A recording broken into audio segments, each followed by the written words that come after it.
bienvenue dans cette capsule qui vous explique comment réaliser un exercice classique de génétique sur les brassages. Voici un énoncé typique d'un exercice. Alors on peut repérer différentes parties dans cet énoncé.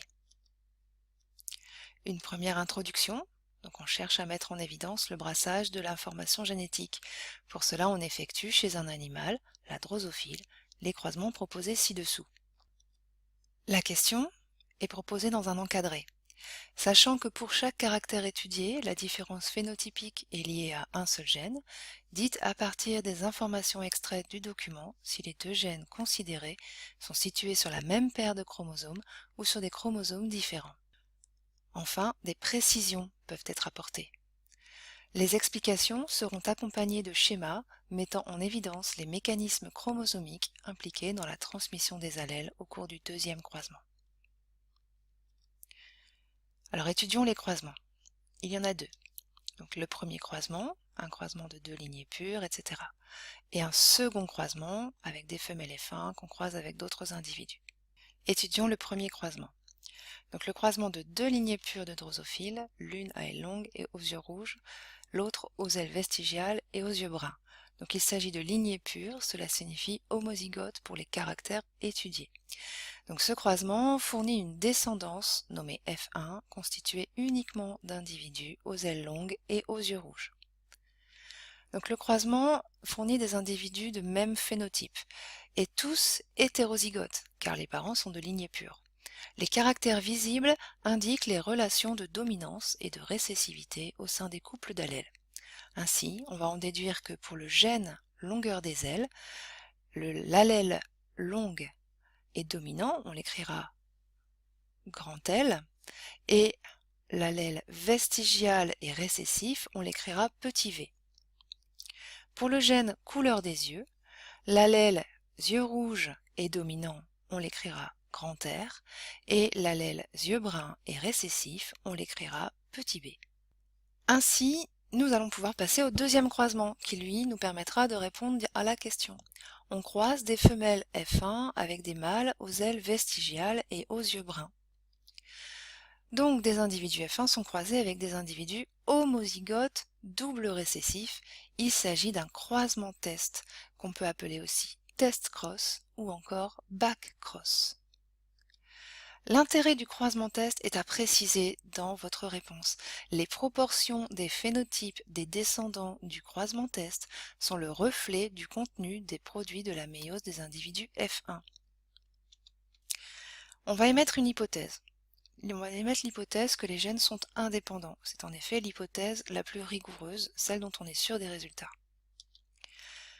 Et on va construire le tableau de croisement avec, pour la première ligne, les gamètes de F1 avec leur contenu, et pour la première colonne ici, donc le contenu des gamètes de P2, c'est-à-dire l'homozygote double récessif. Alors à noter ici, dans le tableau, il manque les parenthèses. Normalement, un génotype s'écrit toujours avec des parenthèses, même un génotype de gamètes. Donc pour P2, il s'agit donc d'homozygote double récessif, donc tous les gamètes vont contenir l'allèle petit v et l'allèle petit b. Pour F1, si les gènes sont indépendants, c'est-à-dire sur des chromosomes différents, eh bien on peut en déduire qu'il y a 4 types de gamètes possibles avec une probabilité de 25%. Donc ceci est aussi à expliquer.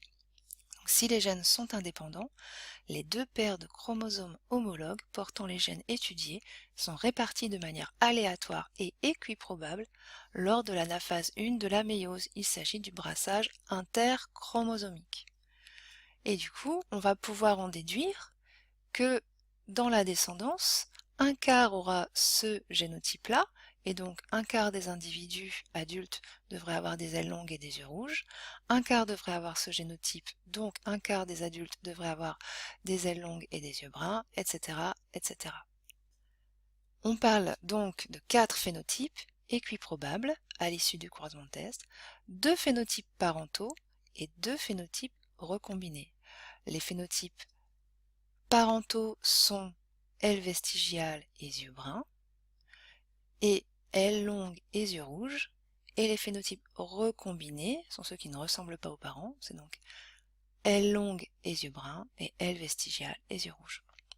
Alors confrontons maintenant nos résultats attendus avec les résultats réels. Il y aura deux possibilités. Soit cela va concorder avec notre hypothèse, soit ça ne va pas concorder. On nous donne des chiffres. Donc deux possibilités.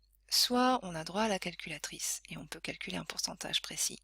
Soit on n'a pas droit à la calculatrice, c'est généralement le cas le jour de l'écrit du bac, et dans ce cas-là, on fait le calcul de tête.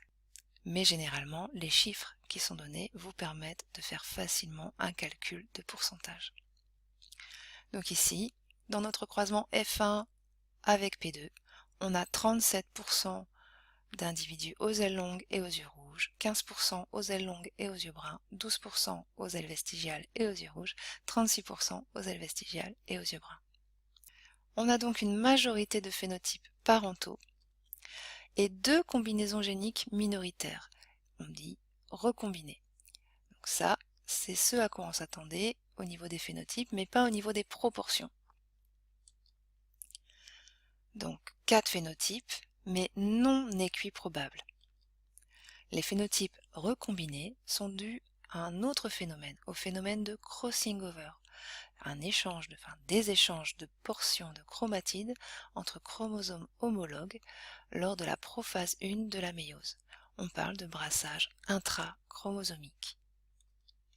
Le pourcentage des phénotypes recombinés est plus faible car le phénomène est rare, il n'a pas lieu exactement de la même façon lors de toutes les méioses. Donc vous devez réaliser un schéma du crossing over ayant eu lieu lors de la méiose chez F1. Donc il faut représenter la paire de chromosomes homologues que possède F1, qui est hétérozygote. Lors de la prophase 1 de la méiose, les paires de chromosomes homologues se rapprochent, s'enjambent, donc forment des crossing over qui peuvent avoir lieu à cet endroit-là. Des portions de chromatides sont échangées, ainsi on obtient deux chromatides recombinées et ici toujours des chromatides parentales.